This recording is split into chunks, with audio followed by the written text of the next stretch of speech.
Assalamualaikum warahmatullahi wabarakatuh semuanya. Perkenalkan, nama saya Amaliska Muniwangi dengan NIM 1200785 akan menjelaskan tentang pendidikan Pancasila. Pertama, pengertian warga negara.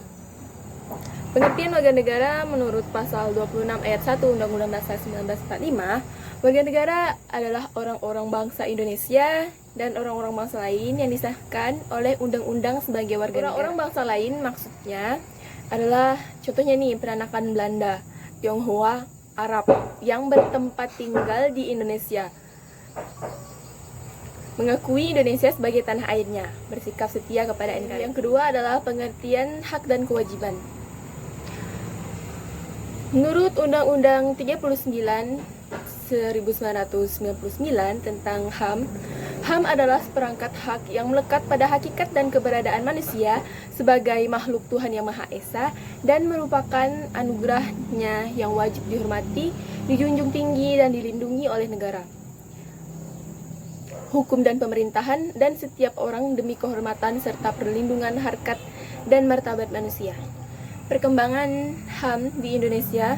Pertama, pada 1949 sampai 1959, HAM sudah mendapatkan legitimasi yuridis dalam Undang-Undang 1945, meskipun belum optimal seperti keleluasan pendirian partai-partai politik. Kemudian tahun 1959 sampai 1966 terjadi pemasungan hak asasi sipil dan politik seperti hak untuk berserikat, berkumpul, dan mengumumkakan pendapat dengan tulisan. Kemudian lanjut lagi tahun 1966 sampai 1960 muncul gagasan perlunya pembentukan pengadilan HAM. Kemudian tahun 1970 sampai 1980, 10 tahun nih, persoalan HAM mengalami kemunduran dan terjadinya penolakan terhadap hak asasi manusia. Kemudian tahun 1990, pemerintah membentuk Komnas HAM, Komisi Nasional Hak Asasi Manusia. Dan 1988 sampai sekarang, setelah jatuhnya rezim Orde Baru, terjadi perkembangan luar biasa pada hak asasi manusia dalam Undang-Undang Dasar 1945. Kemudian hak dan kewajiban warga negara menurut Undang-Undang Dasar 1945. Yang pertama, hak warga negara. Peraturan hak warga negara diatur dalam Undang-Undang 1945 pasal 28A sampai dengan 28J. Pertama, hak asasi pribadi. Hak asasi pribadi menyakup kebebasan berpendapat, kebebasan beragama, kebebasan bergerak, dan lain-lain. Yang kedua, ada hak asasi ekonomi, termasuk dalam hak memilih, hak manfaat, hak membeli, hak menjual, dan lain sebagainya. Yang ketiga, ada hak asasi sosial dan kebudayaan, mencakup dalam mendapatkan pendidikan, mengembangkan kebudayaan, dan lain sebagainya. Kemudian yang keempat, hak asasi prosedural, yaitu mencakup mendapatkan keadilan, peradilan, perlindungan, dan lain sebagainya. Kemudian yang kelima, ada hak asasi politik, termasuk dalam memilih, dipilih, dan berorganisasi.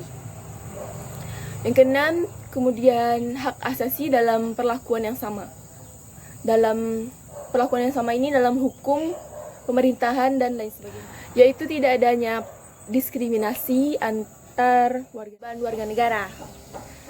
Dalam peraturan kewajiban warga negara diatur dalam Undang-Undang 1945 pasal 27, 28, 30, dan 31, yaitu termasuk dalam membayar pajak, menjunjung hukum dan pemerintahan, menghormati HAM orang lain, hak asasi orang lain, tunduk kepada ketetapan serta dalam usaha pertahanan dan keamanan negara. Untuk apa ini?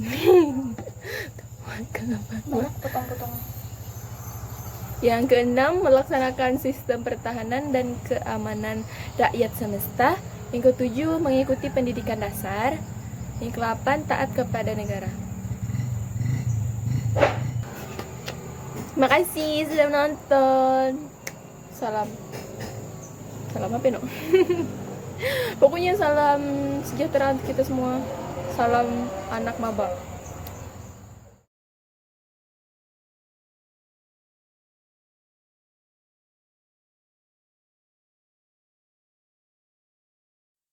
Thank you for